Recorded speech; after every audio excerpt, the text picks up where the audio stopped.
Hello tout le monde! Aujourd'hui je me lance dans un nouveau format de vidéo. Pas forcément dans la forme, car comme pour les permablabla, ce sera du fast-cam et je vais développer des réflexions sur la permaculture. Mais dans ce format je vais lier permaculture et véganisme. Le sujet de cette vidéo porte sur le fait que beaucoup de systèmes en permaculture utilisent des animaux comme une ressource, et je vais vous parler aussi de comment créer un système en permaculture avec une éthique végane.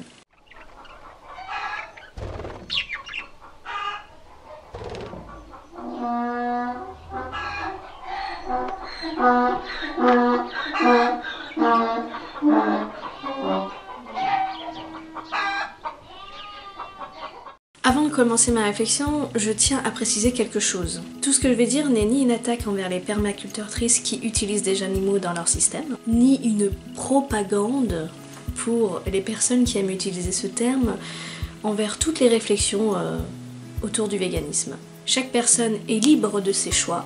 Cette vidéo est juste une porte ouverte vers une autre façon de voir et de pratiquer la permaculture. En permaculture, on intègre très souvent des animaux dans les designs. C'est même presque devenu systématique. Alors, quelle est la place de ces animaux dans un design? Eh bien, généralement, on introduit les animaux pour 3 raisons. 1. Les interactions. Je vais prendre l'exemple des poules. Une poule peut entrer en interaction avec plusieurs systèmes d'un design. Elle peut assainir un verger de ses vers parasites, elle peut réguler la population de gastéropodes, limaces, escargots dans un potager, elle peut désherber des parcelles en les grattant avec ses serres, elle peut bien évidemment apporter de l'affection, elle peut réguler les frelons, etc. Il y a aussi d'autres animaux qu'on peut mettre en relation dans un système permacole, comme les moutons ou les chèvres pour la tonte, et j'en passe. Raison 2, leur production. Je reprends mon exemple de la poule. On va souvent adopter une poule pour ce qu'elle produit. Ses œufs, éventuellement ses plumes, ses fientes. Pour les moutons, ce sera la laine, généralement. Et pour les chèvres, ce sera souvent pour le lait. La 3e raison, c'est pour leur viande. Et oui, bon nombre de permacultrices sont omnivores et donc mangent de la viande. Elles vont également élever des animaux pour leur consommation personnelle. Bien que la question du welfare soit bien intégrée dans la permaculture, pause. Que veut dire welfare? Cela veut dire bien-être en anglais. Le mouvement vegan ou welfariste défend le bien-être animal, mais n'exclut pas l'élevage des animaux. Il lutte juste pour que les conditions d'élevage soient exemptes de toute maltraitance. Ils vont se battre pour que les poules soient plutôt élevées en plein air. On va éviter donc l'élevage en batterie. Mais l'animal est toujours élevé pour ses ressources. Ce que je développe dans cette vidéo, c'est une pensée végane abolitionniste. Play. Bien-être oui, mais l'animal reste une ressource. Alors je ne veux pas dire par là que la personne n'a ni considération ni potentiellement de l'affection pour les animaux elle élève, mais les rapports sont biaisés car les animaux seront là avant tout pour répondre à un ou plusieurs besoins. Et même si on ne mange pas sa viande ou que Cocotte ronronne sous les caresses de toute la famille, on mangera quand même ses œufs, car c'est l'une des raisons premières de sa présence chez la dite famille. Bon, je suis bien partie pour les poules, donc je vais garder cet exemple. Car après tout, c'est l'animal le plus commun dans tout système permacole et même dans les jardins de personnes qui ne pratiquent pas la permaculture. La poule, effectivement, pond des œufs. Mais pourquoi pensez-vous qu'elle les pond pour vous?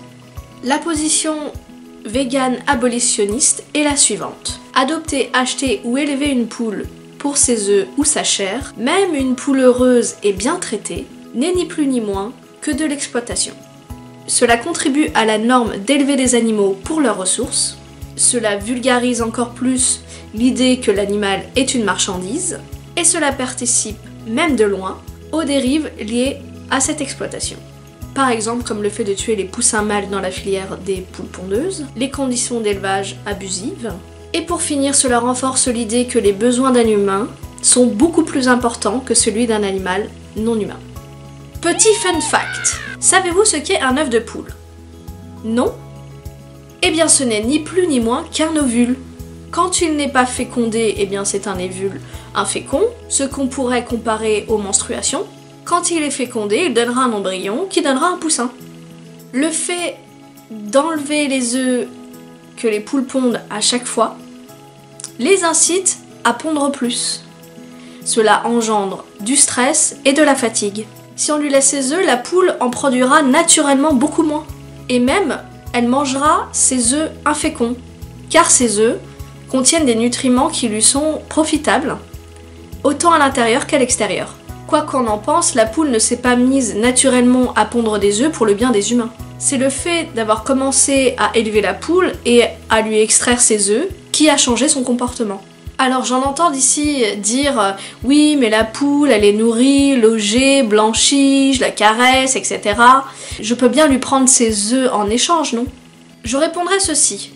En consommant les œufs de votre poule, vous renforcez leur usage industriel.